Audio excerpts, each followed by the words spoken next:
So friends, వినాయకుడికి ఎంతో ఇష్టమైన మోదకాలు చాలా ఈజీగా రెడీ చేసుకోవచ్చు. సో ఈ వీడియో కనుక మీకు నచ్చితే లైక్ చేయండి, షేర్ చేయండి, సబ్స్క్రైబ్ చేయండి. ముందుగా మనం ప్యాన్ వేడి చేసుకోవాలి. వేడి చేసుకొని ఇందులో మనం నెయ్యి వేసుకోవాలి.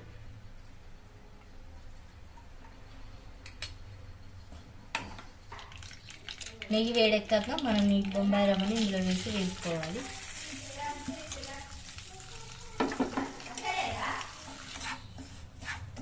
ఇలా కలుపుతూ ఉండాలి.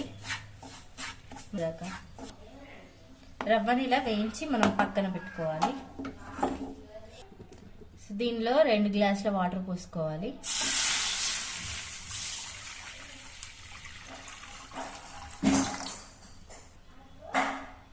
ఈ వాటర్ మరిగేదాకా చూడాలి. ఇలా మరుగుతున్న నీటిలో ఇలాచీల పౌడర్ వేసుకోవాలి, దంచుకున్న ఇలాచీలు. ఇప్పుడు ఈ మరుగుతున్న నీళ్ళలో మనం వేయించుకున్న రవ్వ వేసుకోవాలి.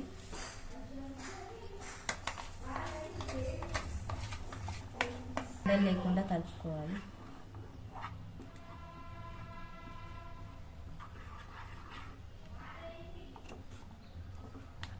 సో ఇప్పుడు ఇలా కలుపుకున్నాక మనం ఇందులో పాలు వేసుకోవాలి.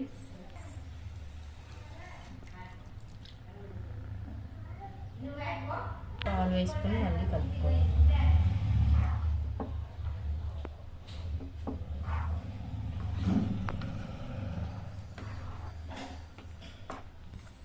సో ఫ్రెండ్స్, ఇప్పుడు మనం షుగర్ యాడ్ చేసుకోవాలి. సో ఫస్ట్ నేను కావాల్సిన పదార్థాలలో షుగర్ చెప్పడం మర్చిపోయాను. సో మీరు ఇప్పుడు యాడ్ చేసుకోండి. షుగరు మనకు కావాల్సినంత షుగర్ యాడ్ చేసుకోండి. నేను ఇంకా కొంచెం యాడ్ చేస్తున్నాను.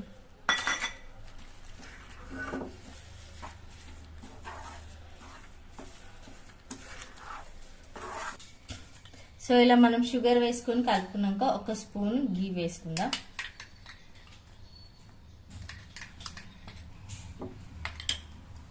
గీ వేసుకొని కలుపుకోవాలి.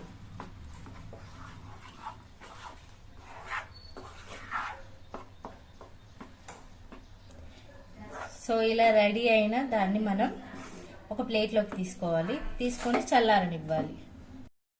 ఇలా ప్లేట్కి మనం నెయ్యి రాసి పెట్టుకోవాలి. ఈ పెట్టుకున్న ప్లేట్లో మనం ఈ రవ్వ కేసరిని మనం ప్లేట్లో వేసుకోవాలి. ఇప్పుడు మనం ఈ చల్లారిన దానికి కొద్దిగా మనం మన చేతులకు నెయ్యి రాసుకోవాలి. నెయ్యి రాసుకొని ఈ మిశ్రమాన్ని కొద్దిగా చేతిలోకి తీసుకొని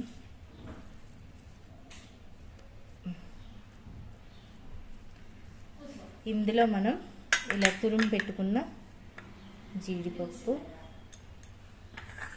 కొద్దిగా బాదం పప్పు పెట్టుకొని ఇలా మనం మోదకాల షేప్ వచ్చేలాగా చేసుకోవాలి.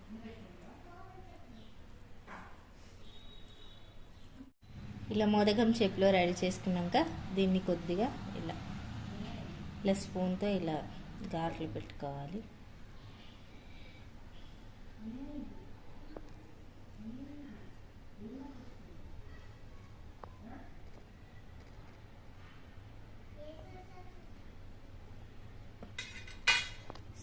సో ఇలా ఘాట్లు పెట్టుకొని మనం పక్కకు ఉంచి ఇలానే మిగతావన్నీ చేసుకోవాలి.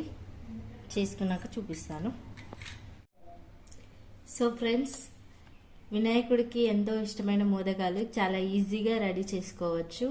సో ఈ వీడియో కనుక మీకు నచ్చితే లైక్ చేయండి, షేర్ చేయండి, సబ్స్క్రైబ్ చేయండి.